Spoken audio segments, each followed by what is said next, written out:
dans les installations. On ne leur donnera également jamais d'apport en grains supplémentaires comme on peut leur donner lors d'élevage de bovins destinés à la consommation alimentaire. Parce qu'ici en Camargue, on élève surtout un taureau pour les manger. Alors je ne vous ai pas présenté Bambi. Bambi, c'est cette vache qui est au bord des palissades, qui va venir se faire gratter. Elle a été abandonnée à la naissance par sa maman et recueillie par les gardiens qui l'ont élevée au biberon. C'est pour cela qu'elle garde son caractère très docile et apprivoisé envers les hommes. Alors vous pouvez voir, pardon.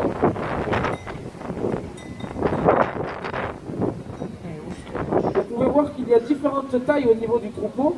On a des taureaux donc jeunes, des taureaux jeunes de 1 an que l'on appelle adoubles ici en Camargue. On a ensuite des vaches donc de l'année.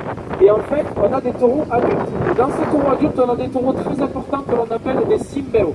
Un simbéo, c'est un mot provençal qui signifie guide docteur. C'est tout simplement le meneur du troupeau. Ces taureaux sont reconnaissables grâce à leur cloche. Et surtout, ils portent un nom. Et à l'entente de ce nom, ils devraient sortir très facilement du troupeau pour aller se positionner à quelques mètres près, là où le gardien va le placer. Donc, une cavalière va s'avancer ou trier le simbéo.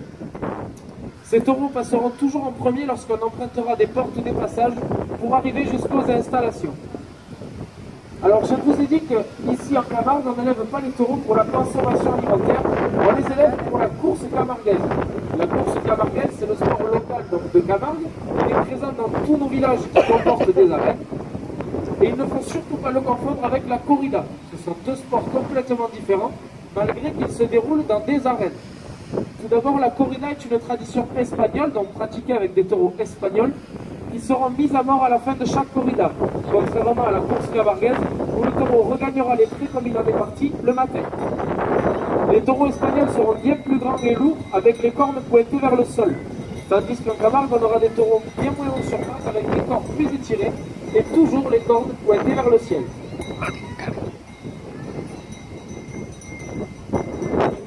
Voilà, vous voyez que Charlie sort très facilement du troupeau. La cloche.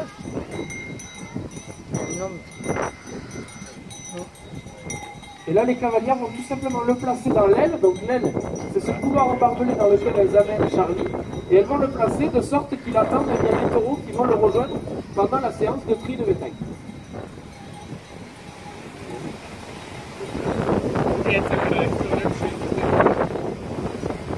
Alors, on va maintenant, c'est-à-dire que l'on va s'avancer très calmement au milieu du troupeau. On va positionner notre cheval face à face avec un taureau que l'on aura choisi. Et là, c'est avec une succession de petits crochets sur l'arrière-main que le cheval va devoir anticiper et se couper la trajectoire du taureau afin de lui faire comprendre que c'est à lui de sortir du reste du troupeau.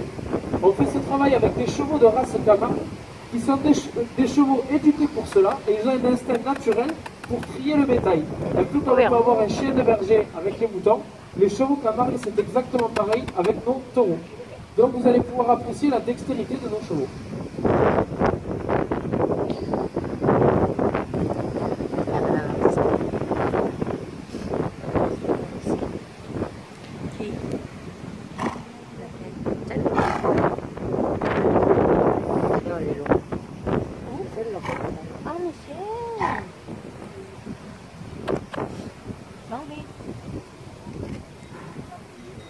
Bambi. Ja. Ja, maar dan kan ik het waarschijnlijk zeggen.